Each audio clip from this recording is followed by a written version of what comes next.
Movie की शुरुआत सन 1480 से होती है, जहां रोमानिया का राजकुमार व्लाद अपनी खूबसूरत पत्नी एलिजाबेथा के साथ खुशियों के पल बिता रहा होता है। लेकिन ये खुशी ज्यादा वक्त तक टिकने वाली नहीं थी, क्योंकि किस्मत ने उनके लिए कुछ और ही लिखा था। अचानक महल में कुछ सिपाही आ पहुंचे और राजकुमार को लेकर जाने लगे, क्योंकि दुश्मन सैनिक अब रोमानिया की सरहद पर डेरा डाल चुके थे और एक भयानक जंग छिड़ चुकी थी। अब व्लाद को अपनी प्यारी पत्नी को छोड़कर युद्ध के मैदान में उतरना पड़ा, लेकिन जाने से पहले उसने अपने सिपाहियों को सख्त आदेश दिया कि चाहे कुछ भी हो जाए, एलिजाबेथा को सुरक्षित अगले किले तक पहुंचा देना। युद्ध पर जाने से पहले व्लाद पोप के पास गया और उससे ईश्वर से प्रार्थना करने को कहा कि वो उसे लड़ने की ताकत दे और उसकी पत्नी की हिफाजत करे। इसके बाद राजकुमार ने अपनी तलवार उठाई और अपने सिपाहियों के साथ युद्ध के मैदान की ओर निकल पड़ा, जहां उसकी किस्मत उसका इंतजार कर रही थी। वहीं दूसरी ओर जब सिपाही एलिजाबेथा को जंगल के घुमावदार रास्तों से लेकर जा रहे होते हैं, तभी पेड़ों की ऊंचाई पर छिपा एक दुश्मन तीरंदाज अचानक उन पर हमला कर देता है। पल भर में 2 सिपाही जमीन पर गिर पड़ते हैं। तीर उनके सीने चीर चुका होता है। बाकी सिपाही तलवारें निकालते हैं और दुश्मनों पर टूट पड़ते हैं। चारों तरफ सिर्फ चीखें, घोड़ों की हिनहिनाहट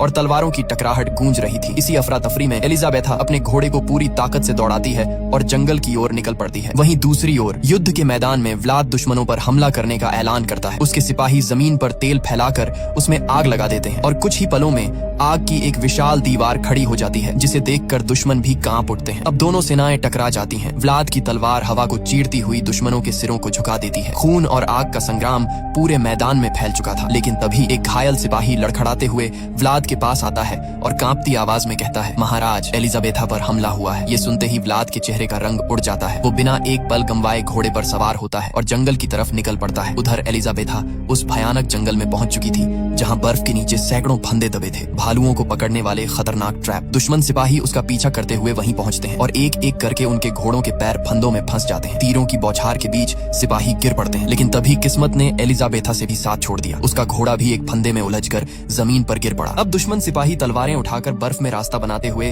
धीरे धीरे एलिजाबेथा की ओर बढ़ने लगते हैं। चारों तरफ ठंडी हवा और खून की गंध फैली थी। एलिजाबेथा घबराकर पीछे हटती है, लेकिन जैसे ही एक कदम बढ़ाती है, उसका पैर भालू के फंदे में फंस जाता है। धातु की आवाज के साथ फंदा उसके पैर को जकड़ देता है और उसकी चीख पूरे जंगल में गूंज उठती है। उसी वक्त व्लाद वहां पहुंचता है। उसकी आंखों में आग, चेहरे पर गुस्सा और दिल में डर। लेकिन किस्मत मानो उससे खेल खेल रही थी। उसका घोड़ा भी बर्फ के नीचे छिपे फंदे में फंसकर गिर जाता है। अब व्लाद तलवार निकालता है और पैदल ही उन दुश्मनों पर टूट पड़ता है। उसके हर वार के साथ बर्फ पर खून के छींटे पड़ते हैं। एक एक कर सिपाही उसकी तलवार के नीचे गिरते चले जाते हैं। आखिरी सिपाही बचता है। व्लाद अपनी तलवार पूरी ताकत से फेंकता है, जो हवा को चीरती हुई जाती है और दुश्मन के पार निकल जाती है। मगर अगले ही पल वो तलवार एलिजाबेथा को जा लगती है। समय जैसे थम जाता है। व्लाद के चेहरे की वीरता एक पल में टूट जाती है। वो दौड़कर अपनी पत्नी को गोद में उठा लेता है, लेकिन अब बहुत देर हो चुकी थी। एलिजाबेथा की आंखें हमेशा के लिए बंद हो चुकी थी। व्लाद की चीखें जंगल की बर्फ को भी पिघला देती हैं और गुस्से से कांपते हुए वो सीधे पोप के पास पहुंचता है। वो चिल्लाता है, मैंने तेरे इस भगवान के नाम पर हजारों लोगों का खून बहाया, हर जंग उसके लिए लड़ी, हर दुआ उसी से मांगी, फिर उसने मेरी पत्नी को क्यों नहीं बचाया? उसकी आवाज कांप रही थी। तूने कहा था वो महफूज रहेगी, लेकिन वो मर गई। अब मुझे मेरी पत्नी वापस चाहिए, चाहे इसकी कीमत मेरी रूह ही क्यों ना हो। दरअसल मारिया इटली में रहने वाली एक खूबसूरत लड़की थी, जिसकी सगाई इंग्लैंड की महारानी के भतीजे से हुई थी। लेकिन शादी के दिन कुछ ऐसा घटा जिसने सबको हैरान कर दिया। मारिया शुरू से ही चर्च में शादी नहीं करना चाहती थी, इसलिए उसके परिवार ने अपनी हवेली में ही शादी का इंतजाम किया। सब कुछ सामान्य चल रहा था, फूलों से सजी हवेली, मेहमानों की भीड़ और खुशियों का माहौल। लेकिन तभी प्रिंस ने बिना किसी को बताए एक बिशप को बुला लिया, ताकि शादी को ईश्वर का आशीर्वाद मिल सके। जैसे ही बिशप अंदर आता है और मारिया की ओर देखता है, तभी मारिया की आंखें अचानक लाल पड़ने लगती हैं। उसका शरीर कांपने लगता है और वो अजीब आवाजों में कुछ बड़बड़ाने लगती है। सब लोग डर के मारे पीछे हट जाते हैं। बिशप घबराकर उसके पास जाने की कोशिश करता है, लेकिन तभी मारिया के अंदर से एक भयानक गुर्राने की आवाज निकलती है और वो बिशप पर झपट पड़ती है। वो इतनी ताकतवर हो जाती है कि 4 आदमी मिलकर भी उसे रोक नहीं पाते। बिशप जमीन पर गिर जाता है और उसकी गर्दन पर गहरे निशान पड़ जाते हैं। इसी दौरान कमरे की सारी मोमबत्तियां अपने आप बुझ जाती हैं और माहौल में ठंडी हवा फैल जाती है। ऐसा लग रहा था जैसे किसी अंधेरे साए ने उस हवेली को अपनी गिरफ्त में ले लिया हो। अब डॉक्टर पादरी को बताता है कि उस दिन के बाद से मारिया अजीब बातें करने लगी। कभी वो किसी और आवाज में बोलती, कभी दीवारों पर कुछ लिखने लगती और जब भी कोई प्रार्थना करता वो चीखने लगती थी। इसलिए मजबूर होकर उसे इस तहखाने में कैद कर दिया गया, क्योंकि अब वो एक इंसान नहीं रही थी। इसके बाद डॉक्टर पादरी को बताता है कि मारिया का जन्म साल 1739 में हुआ था, मतलब उसकी उम्र 130 साल से भी ज्यादा है। ये सुनते ही सबके चेहरों का रंग उड़ जाता है। अब शक यकीन में बदल चुका था। क्या मारिया कोई इंसान नहीं बल्कि खुद शैतान है? तभी अचानक मारिया की आंखें खुल जाती हैं। कमरे में सन्नाटा छा जाता है और पादरी धीरे धीरे उसकी तरफ बढ़ता है। वह देखता है मारिया के दांत नुकीले हैं, बिल्कुल किसी जानवर की तरह। यह देखकर पादरी दहशत में कहता है, यह तो वैम्पायर है। पादरी जानता था कि वैम्पायर सूरज की रोशनी बर्दाश्त नहीं कर सकते। वह तुरंत खिड़की खोल देता है। धूप की पहली किरण जैसे ही मारिया के शरीर पर पड़ती है, उसकी त्वचा जलने लगती है और धुआं उठने लगता है। अब पादरी उसके सामने क्रॉस रखता है और जैसे ही वह उसे छूती है, क्रॉस में खुद ब खुद आग लग जाती है। यह नजारा देखकर सबके रोंगटे खड़े हो जाते हैं। फिर पादरी जूनियर डॉक्टर साइमन की उंगली में हल्का सा कट लगाता है और उसके खून की कुछ बूंदें मारिया के मुंह में टपकाता है। अचानक मारिया के शरीर में हलचल होती है और वह धीमी आवाज में कुछ बड़बड़ाने लगती है। पादरी उसकी गर्दन पर एक गहरा निशान देखता है जो साफ बताता है कि उसे किसी वैम्पायर ने काटा था। पादरी कहता है 400 साल बीत गए लेकिन आज तक कोई नहीं जान पाया कि पहला वैम्पायर कौन था। तभी मारिया की आवाज गूंजती है, पहला वैम्पायर मेरा मालिक है, एक प्रिंस। वह जल्द ही अपनी राजकुमारी को लेने आएगा। ये सुनते ही सबके पैरों तले जमीन खिसक जाती है। दूसरी ओर हम देखते हैं रात का अंधेरा, घना जंगल और उसके बीचों बीच एक घोड़ा गाड़ी धीरे धीरे आगे बढ़ रही होती है। गाड़ी में बैठा होता है जनाथन, एक नौजवान वकील जो किसी रहस्यमयी जगह की ओर जा रहा है। अचानक गाड़ी वाला घबराकर गाड़ी रोक देता है और कहता है, माफ करना साहब, मैं इससे आगे नहीं जा सकता क्योंकि अब भेड़िए अपने शिकार के लिए निकलते हैं। इतना कहकर वह जनाथन को उसका सामान पकड़ाता है, मुड़ता है और वहाँ से गायब हो जाता है। अब चारों तरफ बस सन्नाटा और हवा की सीटी बजाती आवाजें। जनाथन मजबूर होकर पैदल ही आगे बढ़ता है। घंटों चलते चलते आखिरकार वह अपनी मंजिल तक पहुंचता है, एक विशाल, अंधेरा और डरावना किला जिसे देखकर किसी की भी रूह कांप जाए। जैसे ही वह अंदर कदम रखता है, पीछे का दरवाजा अपने आप बंद हो जाता है, फिर सामने वाला दरवाजा खुद खुलता है और फिर अपने आप जोर से बंद हो जाता है। जनाथन की सांसें तेज हो जाती हैं। वह इधर उधर देख ही रहा होता है कि अचानक बालकनी पर किसी शख्स की परछाई दिखाई देती है। बिजली कड़कती है और वो परछाई गायब। जनाथन जैसे ही पलटता है, उसके पीछे खड़ा होता है एक बूढ़ा आदमी, सफेद बाल, लाल आंखें और चेहरा बिल्कुल निर्विकार। वो धीरे से मशाल बुझा देता है और तभी पूरे महल की बत्तियां अपने आप जल उठती हैं। अब वो मुस्कुराते हुए कहता है, मैं हूँ राजकुमार व्लाद, जिसे कुछ लोग ड्रैकुला के नाम से भी जानते हैं। इसके बाद दोनों डाइनिंग टेबल पर बैठते हैं। जनाथन भूख से बेहाल होकर खाना खाने लगता है लेकिन ड्रैकुला एक कौर तक नहीं खाता। वह बस अपनी ठंडी आंखों से जनाथन को देखता है और जैसे ही हाथ हिलाता है, सामने रखी प्लेट खुद ब खुद सरक कर जनाथन के पास आ जाती है। जनाथन चौंकता है पर सोचता है शायद कोई ट्रिक होगी, लेकिन उसे नहीं पता था कि ये कोई जादू नहीं बल्कि उसकी जिंदगी का सबसे डरावना पल शुरू हो चुका था। जब जनाथन अपने बैग से कागज निकाल रहा होता है, तभी ड्रैकुला की नजर कमरे के कोने में भागते एक छोटे से चूहे पर पड़ती है। वो धीरे से मुस्कुराता है और पल भर में कांटा उठाकर उसे दीवार से भेद देता है। फिर उस चूहे को ऐसे निचोड़ता है जैसे नींबू, और उसका खून प्याले में गिरने लगता है। वो खून को चाटता है ऐसे जैसे किसी और के लिए वो जहर हो, लेकिन उसके लिए अमृत। जनाथन यह सब देखकर सन्न रह जाता है लेकिन अपने डर को छिपाते हुए कागज आगे बढ़ाता है और कहता है, सरकार चाहती है कि आपकी ये पुरानी हवेली खरीदकर उसे अस्पताल में बदला जाए। तभी उसका बैग जमीन पर गिरता है और उसमें रखा क्रॉस बाहर लुढ़क आता है। ड्रैकुला की नजर उस क्रॉस पर टिक जाती है। उसकी आंखें लाल पड़ने लगती हैं। वो धीमे लेकिन भारी स्वर में पूछता है, क्या तुम ईश्वर को मानते हो? जनाथन थोड़ा हकलाते हुए कहता है, न नहीं, ये तो बस एक गाड़ी वाले ने मुझे दे दिया था। ड्रैकुला हल्की हंसी हंसता है और अपनी नुकीली उंगलियां उठाकर हवा में इशारा करता है। तुरंत वो क्रॉस हवा में उठता है और सीधा आग में गिरकर जल उठता है। फिर वह जनाथन के पास आकर ठंडी आवाज में कहता है, अब रात काफी हो चुकी है, सोने का समय है। वो उसे उसके कमरे तक छोड़ता है और कहता है, याद रखना, अंधेरा छा जाने के बाद इस कमरे से बाहर मत निकलना। ड्रैकुला जैसे ही मुड़ता है, उसकी परछाई दीवार पर और लंबी होती जाती है, मानो वो दीवार से अलग कोई और राक्षसी रूप ले रही हो। फिर वह हाल में लौटकर एक अंधेरी मूर्ति सामने रुकता है और धीरे से कहता है, इस इंसान पर नजर रखना। वहीं दूसरी ओर जनाथन अपने कमरे में बैठा किताब पढ़ने लगता है। किताब में उसी किले का इतिहास लिखा होता है। तभी उसकी नजर एक पुराने पन्ने पर पड़ती है जहां युवा व्लाद की तस्वीर बनी होती है, लेकिन उसके आगे वाला पन्ना फटा हुआ होता है। और जैसे ही वो पन्ना पलटने की कोशिश करता है, खिड़की के बाहर से किसी के सांस लेने की आवाज सुनाई देती है। वहाँ का माहौल बेहद डरावना होता है। चारों तरफ मकड़ी के जाले, पुराने ताबूत और दीवारों पर जमी हुई धूल। जनाथन की सांसें तेज हो जाती हैं, पर जिज्ञासा उसे आगे बढ़ने पर मजबूर करती है। धीरे धीरे वह एक ताबूत के पास पहुंचता है और कांपते हाथों से उसका ढक्कन उठाता है। तभी उसकी आंखें फटी की फटी रह जाती हैं। ताबूत के अंदर ड्रैकुला पड़ा होता है, जिसकी आंखें बंद हैं और होठों पर एक अजीब सी मुस्कान जमी हुई है, जैसे वो किसी गहरी नींद में हो या फिर किसी शिकार का इंतजार कर रहा हो। जनाथन डर के मारे पीछे हटता है, लेकिन तभी ड्रैकुला की आंखें खुल जाती हैं और उसकी ठंडी आवाज गूंजती है, तुम्हें यहाँ नहीं आना चाहिए था। अचानक अंधेरे से कई गारगोयल्स निकलते हैं और जनाथन पर टूट पड़ते हैं। वो चीखने की कोशिश करता है, लेकिन उससे पहले ही उसे बेहोश कर दिया जाता है। ड्रैकुला धीमी और भारी आवाज में बोलना शुरू करता है, सदियों पहले जब मैं एक इंसान था, मेरा नाम व्लाद था। मैं ट्रांसिल्वेनिया का एक बहादुर योद्धा था और मेरी जिंदगी में सिर्फ एक ही मोहब्बत थी, एलिजाबेथा। वह आगे बताता है कि कैसे उसके राज्य पर दुश्मनों ने हमला किया था और व्लाद को युद्ध पर जाना पड़ा। जाते वक्त एलिजाबेथा ने कहा था, अगर तुम वापस नहीं लौटे तो मैं भी जिंदा नहीं रहूंगी। ड्रैकुला की आंखों में नमी झलकने लगती है। वह कहता है, मैंने युद्ध जीता था, लेकिन मेरी जीत की खबर किसी ने गलत तरह से पहुंचाई। लोगों ने महल में खबर फैला दी कि मैं मर गया हूँ और यह सुनकर मेरी एलिजाबेथा ने खुद को महल की ऊंचाई से नीचे गिरा दिया। जनाथन की आंखें हैरानी से फैल जाती हैं। ड्रैकुला आगे कहता है, जब मैं लौटा तो वो मेरे सामने खून में लथपथ पड़ी थी। चर्च ने कहा कि जिसने खुद अपनी जान ली हो उसकी आत्मा को शांति नहीं मिल सकती, पर मैं भगवान के उस नियम को नहीं मान सका। मैंने अपने ही भगवान के खिलाफ बगावत कर दी और उसी पल मैंने अपनी इंसानियत खो दी। ड्रैकुला गुस्से से अपनी मुट्ठी भींचता है और कहता है, मैंने कसम खाई थी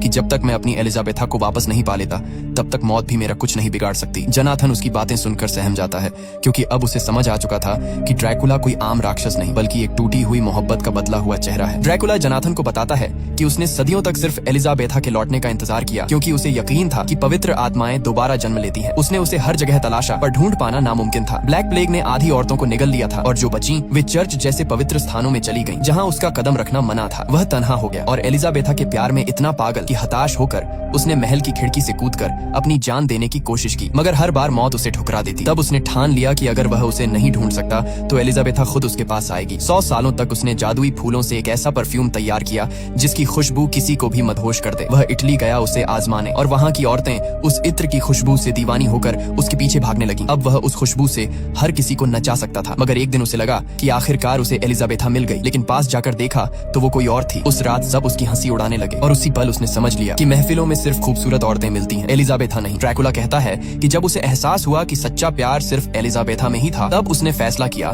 कि अब वह अकेला उसे नहीं ढूंढेगा बल्कि पूरी दुनिया की औरतों को वैम्पायर में बदल देगा ताकि वे सब मिलकर उसके लिए एलिजाबेथा को खोजें। उसी रात उसने महफिल की सभी औरतों को काट लिया जिनमें मारिया भी शामिल थी। इसके बाद वह एलिजाबेथा की कब्र पर गया और उसका ताबूत तोड़ दिया, लेकिन अंदर सिर्फ राख बची थी। ये देखकर ड्रैकुला टूट गया और कसम खाई कि अब वह कभी इस महल से बाहर नहीं जाएगा। फिर उसने अपने नौकर गारगोयल्स बना लिए जो उसके लिए दुनिया भर से खजाना लाते और वे वैम्पायर औरतें एलिजाबेथा को ढूंढने में लग गईं। ये सब सुनकर जनाथन भावुक हो जाता है और ड्रैकुला से कहता है कि वह उसकी हालत समझ सकता है क्योंकि वह भी एक लड़की से सच्चा प्यार करता है, मीना से। जब ड्रैकुला मीना की तस्वीर देखता है तो उसके होश उड़ जाते हैं क्योंकि वह हूबहू एलिजाबेथा जैसी दिखती है। इसके बाद ड्रैकुला जनाथन को मारे बिना छोड़ देता है और गारगोयल्स को आदेश देता है, जाओ मेरे लिए बहुत सारा खून लेकर आओ ताकि जब मैं मीना से मिलूं तो जवान और खूबसूरत दिख सकूं। दूसरी ओर पेरिस में पादरी ड्यूमोंट को एक तस्वीर दिखाता है और कहता है कि हमें इस औरत को ढूंढना होगा क्योंकि वही ड्रैकुला तक पहुंचने की कुंजी है। फिर पादरी एक किताब खोलकर बताता है, अगर कोई इंसान ईश्वर का अपमान करे तो ईश्वर उसे मौत नहीं देते बल्कि मौत से भी बदतर जिंदगी देते हैं, लेकिन अगर दिल से पश्चाताप किया जाए तो वही ईश्वर माफ भी कर सकते हैं। यानी अगर ड्रैकुला को मार दिया जाए तो सारे वैम्पायर दोबारा इंसान बन जाएंगे। तभी साइमन वहां आता है और डॉक्टर के हाथ में तस्वीर देखकर कहता है, यह तो वही लड़की है जो अभी विजिटर्स रूम में बैठी थी। ये सुनकर ड्यूमोंट और पादरी तुरंत उस कमरे की ओर दौड़ते हैं और वहां मीना से मिलते हैं। मीना बताती है कि वह मारिया की बेस्ट फ्रेंड है। दोनों की मुलाकात एक पार्टी में हुई थी। तब से मीना और मारिया हमेशा एक साथ ही रहती थी, लेकिन शादी वाले दिन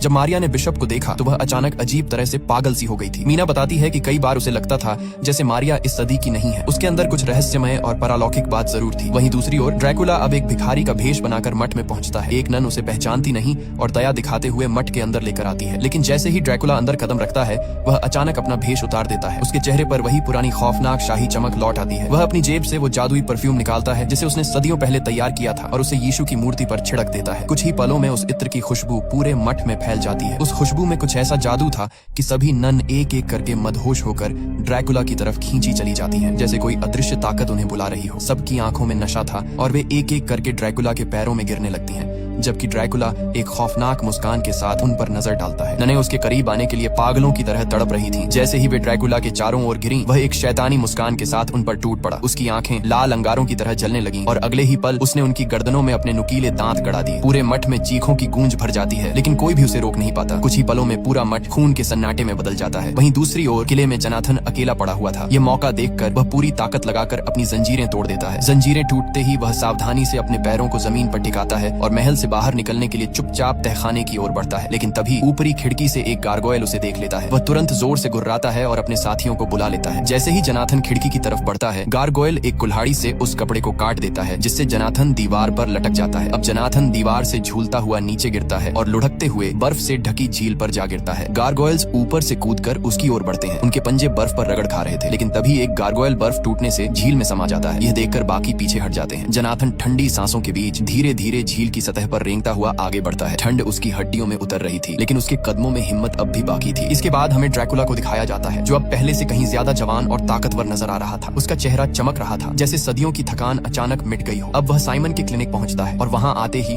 अपने जादुई परफ्यूम की खुशबू से पूरे कमरे का माहौल बदल देता है। कुछ ही पलों में साइमन की आंखें सुन्न पड़ जाती हैं और वह ड्रैकुला के वश में आ जाता है। ड्रैकुला शांत आवाज में उससे कहता है, मुझे उसके पास ले चलो। साइमन बिना कुछ सोचे समझे उसे मारिया के कमरे में ले जाता है। जैसे ही मारिया ड्रैकुला को देखती है, उसके चेहरे पर एक पागलपन भरी खुशी फैल जाती है। वह हाँफती हुई आवाज में कहती है, मैंने एलिजाबेथा को ढूंढ लिया है। यह सुनते ही ड्रैकुला के होठों पर एक खतरनाक मुस्कान उभरती है। वह इनाम के तौर पर साइमन को उसके सामने रख देता है और कहता है, यह इनाम तुम्हारे लिए है, उसका खून पी लो। मारिया झपटकर साइमन की गर्दन पर दांत गड़ा देती है। कमरे में सन्नाटा छा जाता है। वहीं दूसरी ओर पादरी अपनी पुरानी किताबों में रिसर्च कर रहा होता है। अचानक उसे एक सदियों पुरानी तस्वीर मिलती है और तस्वीर देखकर उसका चेहरा पीला पड़ जाता है। तभी एक आदमी अंदर आता है और कहता है, डॉक्टर ने आपको बुलाया है। अब पादरी डूमो के पास पहुंचता है। डूमो घबराई आवाज में बताता है है मारिया गायब हो चुकी है और साइमन अब इंसान नहीं रहा। पादरी उसकी गर्दन पर बने दांतों के निशान देखता है और महसूस करता है कि उसकी त्वचा पर वही परफ्यूम की खुशबू फैली हुई है जो उसने कभी ड्रैकुला के बारे में पढ़ी थी। अब जैसे ही डुमो उस रहस्यमयी शख्स का हुलिया बताता है, पादरी की आंखें चौड़ी हो जाती हैं। वह कांपती आवाज में कहता है, हे भगवान, वो यहाँ है और अब मीना खतरे में है। इसके बाद हमें मीना को दिखाया जाता है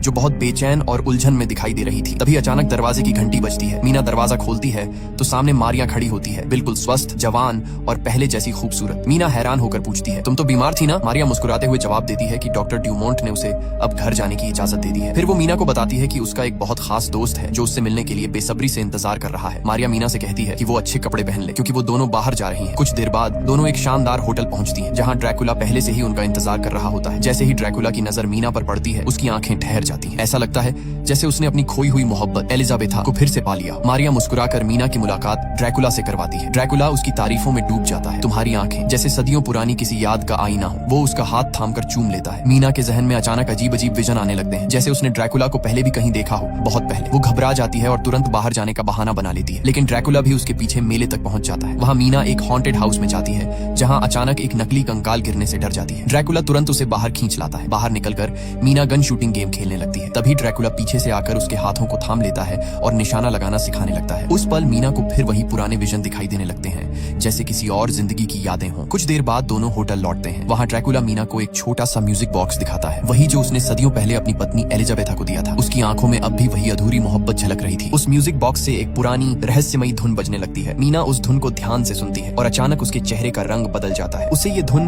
कहीं न कहीं से जानी पहचानी लगती है, जैसे वो इसे पहले भी सुन चुकी हो, शायद किसी और जिंदगी में। धीरे धीरे उसके जहन में कुछ धुंधली तस्वीरें उभरने लगती हैं। एक पुराने महल की, एक खिड़की के पास खड़ी औरत की और एक आदमी की जो ठीक ड्रैकुला जैसा दिखता है। मीना घबरा जाती है और गुस्से में ड्रैकुला पर चिल्ला पड़ती है, तुम मुझ पर कोई जादू टोना कर रहे हो, मेरे दिमाग के साथ खेल रहे हो। ड्रैकुला उसकी आंखों में देखते हुए धीरे से कहता है, नहीं मीना, मैं सिर्फ वो सच बता रहा हूँ जिसे तुम खुद भूल चुकी हो। एलिजाबेथा वो मेरी पत्नी थी और मुझे पूरा यकीन है कि तुम वही हो, उसका दूसरा जन्म। मीना हैरान और गुस्से में जवाब देती है, मैं मीना हूँ, एलिजाबेथा नहीं। ड्रैकुला बस हल्का सा मुस्कुराता है, मानो वो जानता हो कि सच क्या है। फिर वो म्यूजिक बॉक्स उसकी ओर बढ़ाता है और कहता है, इसे अपने पास रखो, शायद किसी दिन ये तुम्हें सब कुछ याद दिला दे। इसके बाद वो मीना को उसके घर तक छोड़ने आता है। रात ठंडी थी लेकिन मीना के मन में अजीब बेचैनी थी। जैसे ही वो घर के अंदर जाती है वहाँ पादरी और डॉक्टर ड्यूमोंट मौजूद होते हैं जो घायल जोनाथन का इलाज कर रहे होते हैं। मीना कुछ समझ ही नहीं पाती कि ये सब क्या हो रहा है। तभी पादरी उसकी ओर देखकर कहता है, मीना, तुम्हें उस शख्स से दूर रहना होगा। वो इंसान नहीं है, वो एक वैम्पायर है। वो लोगों का खून पीता है और उन्हें अपने वश में करने के लिए उस रहस्यमयी खुशबू वाले परफ्यूम का इस्तेमाल करता है। मीना की सांसें थम जाती हैं। उसके जहन में एक ही सवाल घूम रहा था, क्या वाकई ड्रैकुला वही है जो सब कह रहे हैं, या फिर वो सच में वही है जिससे वो सदियों पहले प्यार कर चुकी थी। पादरी मीना की गर्दन को ध्यान से देखता है। उसे शक था कि कहीं ड्रैकुला ने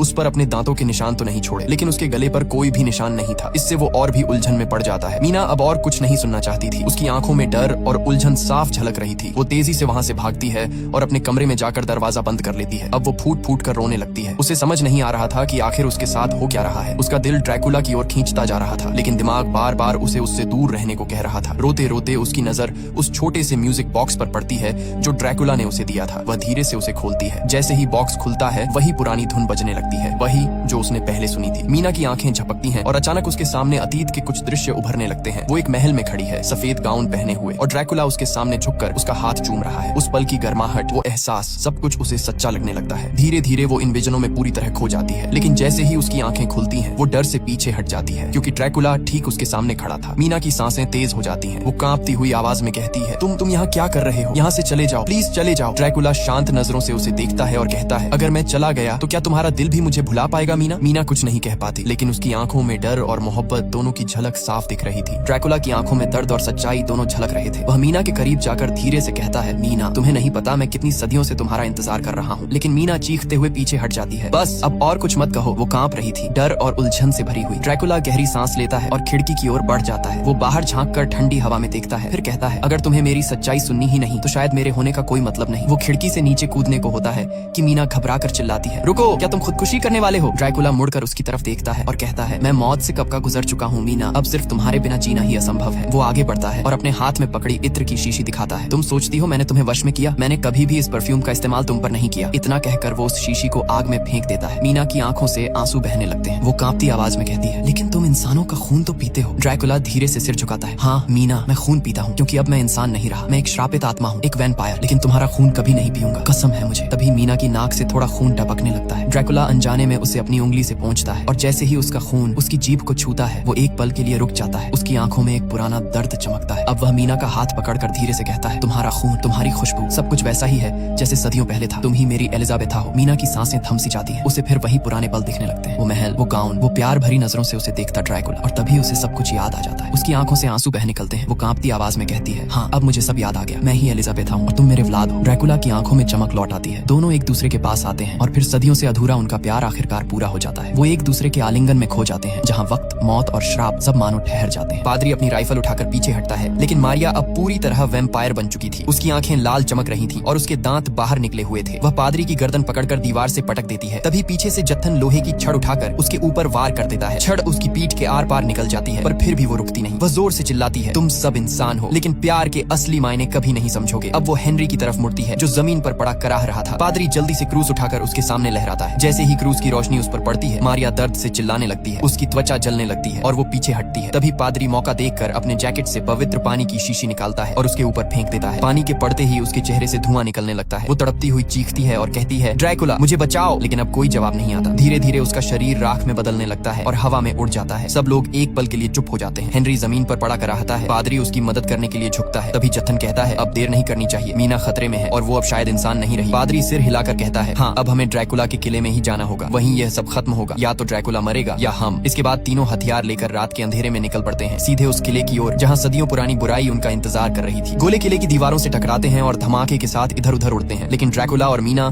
किले के अंदर सुरक्षित रहते हैं। ड्रैकुला अपने पालतू गारगोयल्स को हुक्म देता है कि बाहर आने वाले किसी भी इंसान को रोको। अब पादरी और उसकी टीम धीरे धीरे किले के अंदर प्रवेश करने की कोशिश करते हैं। उन्होंने देखा कि किले के दरवाजे अपने आप बंद हो जाते हैं और दीवारों पर खून के निशान चमकने लगते हैं। ड्रैकुला अब मीना के पास बैठकर कहता है, अब तुम मेरी दुनिया की हकदार हो, तुम्हें डरने की कोई जरूरत नहीं। मीना धीरे धीरे उसके हाथ पकड़ती है और कहती है, अब मैं तुम्हारे साथ हमेशा रहना चाहती हूँ, चाहे कुछ भी हो। इसी बीच पादरी टीम के साथ किले के मुख्य हाल में प्रवेश करता है। वह देखता है कि ड्रैकुला और मीना सुरक्षित हैं, लेकिन आसपास की दीवारों और फर्श पर अजीब परछाइयां हिल रही हैं। ड्रैकुला अपने गारगोयल्स के जरिए पादरी को चुनौती देता है, अगर तुम मेरे और मीना को छूने की कोशिश करोगे तो तुम्हारा अंजाम वही होगा जो तुम्हारे सामने मारिया का हुआ। पादरी थोड़ा डरता है, लेकिन फिर भी कदम बढ़ाता है। ड्रैकुला और गारगोयल्स अपने अपने स्थानों पर खड़े हो जाते हैं, तैयार संघर्ष के लिए। किले के अंदर की ये चुप्पी अब बड़े तूफान की शुरुआत है, जहाँ इंसान और वैम्पायर की आखिरी भिड़ंत होने वाली है, जिससे किले की छत टूट कर गिरने लगती है। तब ड्रैकुला मीना से कहता है कि उसे बाहर निकलकर सामना करना होगा और वह कमरे में ही रहे। इतना कहकर ड्रैकुला कमरे से बाहर निकल जाता है। वहीं गर्गल्स भी सिपाहियों पर टूट पड़ते हैं और कई सिपाहियों को मार गिराते हैं, लेकिन सिपाहियों की संख्या बहुत ज्यादा थी और धीरे धीरे वे पूरे किले में फैल गए। जनाथन अपनी टीम को तहखाने में लेकर जाता है। मीना जैसे ही सिपाहियों को अपनी ओर आते देखती है, वह कमरे का दरवाजा बंद कर देती है। जनाथन सिपाहियों को ताबूत दिखाता है और कहता है कि ड्रैकुला इसी में छुपा हो सकता है। सिपाही ताबूत पर गोलियां चलाते हैं, लेकिन तभी ड्रैकुला अचानक जनाथन के पीछे से आकर उसे बेहोश कर देता है। फिर वह गर्गल्स के साथ मिलकर